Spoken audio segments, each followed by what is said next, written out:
Boom! Just like that, Kash Patel's running the FBI, baby. Donald Trump just cut off federal funding to illegal immigrants, and Democrats are having a full-blown conniption. Roll the tape. You rise to the level of your sycophancy, and no one is a bigger or more dangerous sycophant than Kash Patel. Hurry up. Is there anybody like our Tiger? How are you? He's a great. Would you want to just say a couple of words, Tiger? He doesn't. He's much more comfortable. Tiger.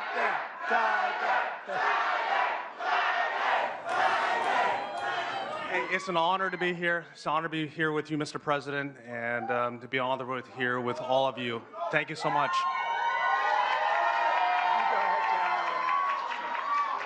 Thank you. Love you too. Go right over here. Thanks, Tiger. And I want to thank all of you very much for being here. Welcome to the White House, and we proudly celebrate Black History Month. How are you, darling? Today we pay tribute to the generations of Black legends, champions, warriors, and patriots who helped drive our country forward to greatness. If Trump's racist, he's doing a terrible job at it.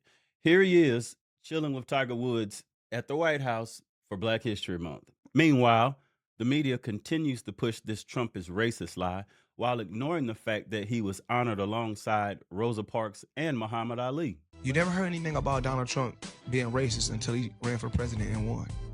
Before then, everybody was like, oh, he's on WWE, he on different shows. Everybody, they like Donald Trump. As soon as he ran for president, because people don't like the truth.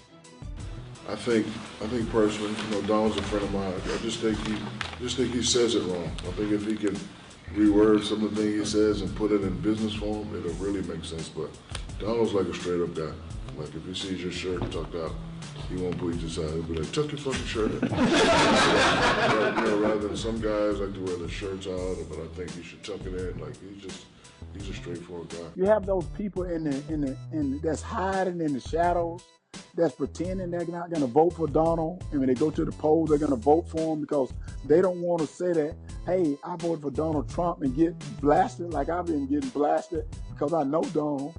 But hey, I'm just a guy who's using his eyes and ears. The Senate has just confirmed Donald Trump's controversial pick to lead the FBI, Kash Patel. He was confirmed in a narrow 51-49 vote, with Republican Senators Susan Collins and Lisa Murkowski both voting against him, all other Republicans voting for him. Patel is a Trump loyalist, as you know, who worked for him during his first administration. He's been a fierce critic of the FBI in the past and has vowed to bring reform to the agency that he believes has become corrupted. Chief Justice Correspondent Pierre Thomas joining us now for more. Pierre, let's talk about the changes that we should expect now that Patel is going to head the FBI. Well, before we get to that, I think one of the things we should probably point out, Kira and Terry, is that this was the most partisan vote, as far as I can tell, in U.S. history in regard to an FBI director. In the past, you'd had directors that would be confirmed with, very significant bipartisan voting, certainly nothing on the scale where all the Democrats, not a single Democrat, voted for Kash Patel. And just like that, the deep state just took a major L. Kash Patel has been dropping dimes on the FBI for years, and now he's running the place. No wonder the swamp's scared. This is someone we cannot trust. This is someone who lacks the character to do this job, someone who lacks the integrity to do this job. We know that. Our Republican colleagues know that. Republicans know he's unfit? Maybe it's a crazy concept, Adam, but maybe the public doesn't agree with you.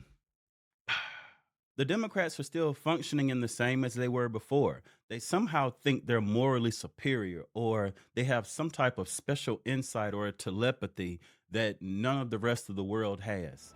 The only qualification Kash Patel has to be FBI director is that when everyone else in the first Trump administration said, no, I won't do that, that crosses moral, ethical, and legal lines, Kash Patel said, sign me up. In the first Trump administration, as we are seeing in the second, you rise to the level of your sycophancy, and no one is a bigger or more dangerous sycophant than Kash Patel.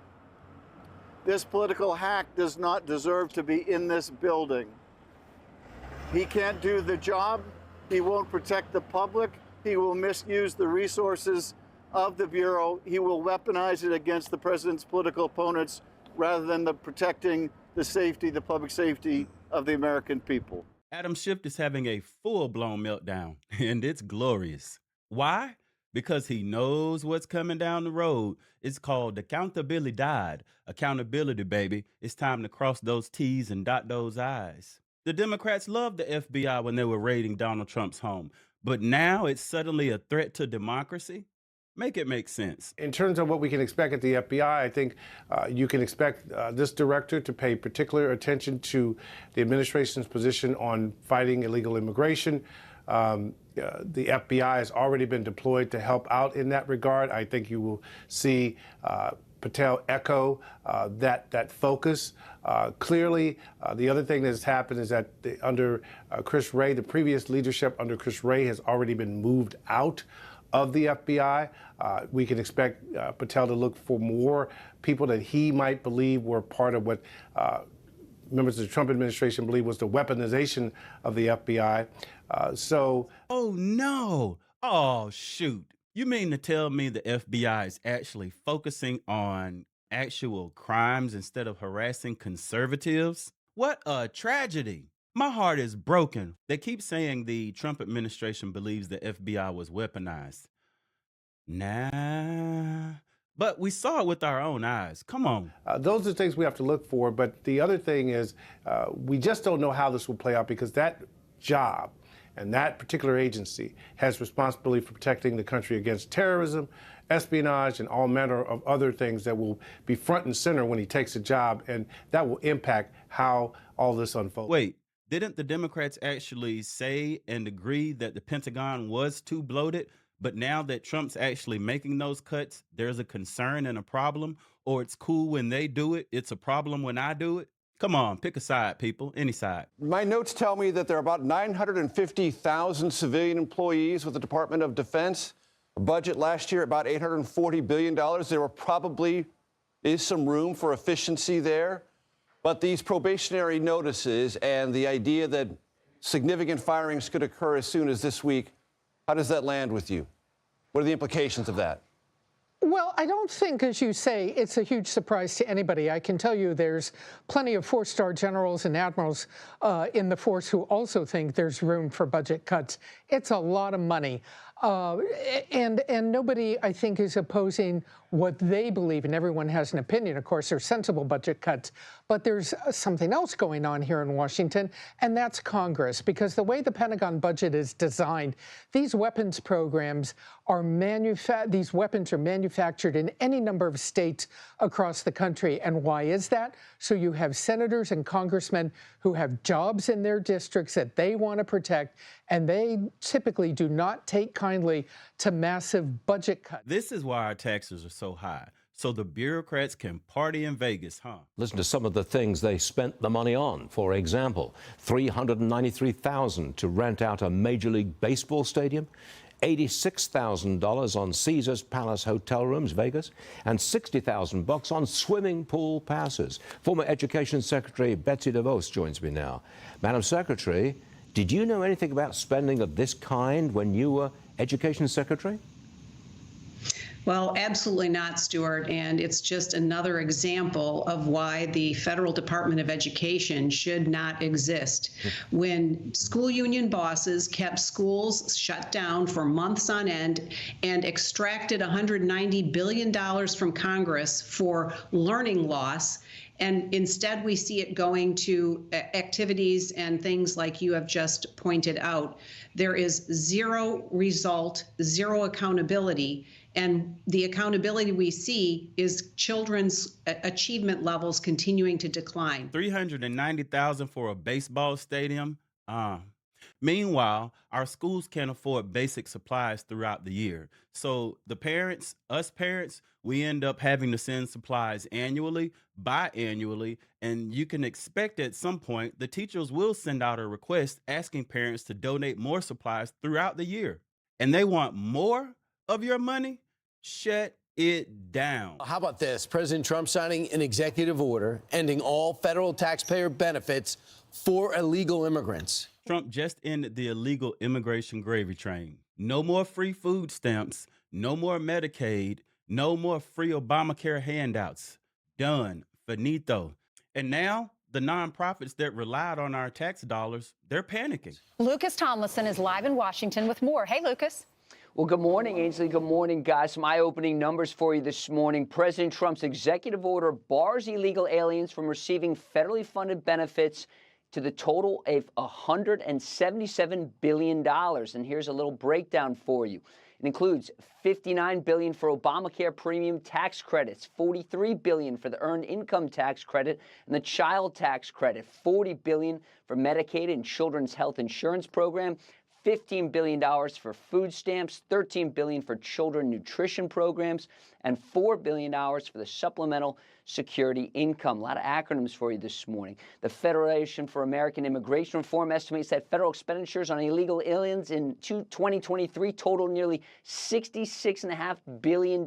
This includes more than $23 billion in federal medical expenditures and $11.6 billion in welfare benefits. The Manhattan Institute estimates that every new illegal immigrant has about an average cost about $130,000 to the American taxpayer. So these are children that have come to this country without an adult or guardian with them at that time. So they're unaccompanied, they're vulnerable.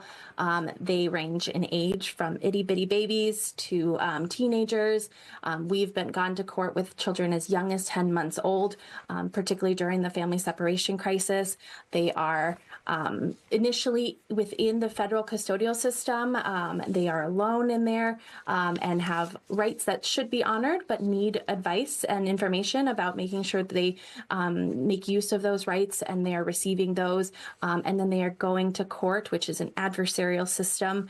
And the immigration court is not easy to navigate for anybody, much less a child. Anna, just to give us an idea, how much federal funding does your organization receive, and do you have any recourse? So about 80% of our funding is this funding that was stopped with a stop work order. What? Bro, what are you talking about, man? Hold up. 80% of your funding was coming from the government? Oh, so you weren't actually a nonprofit. You were just a taxpayer-funded scam. Now, let's be real. The Democrats aren't mad because they care about anything. They're mad because their power grip is slipping away. Kash Patel, he's in, and there's nothing you can do about it. And Trump, he's cutting off that money flow, and the deep state is shaking. And guess what? It's just the beginning. Trump just flipped the script, and we're just getting started. Please smash that like button, subscribe, and hit that bell so you don't miss any more of our up-and-coming content. We're just getting started. God bless. Listen.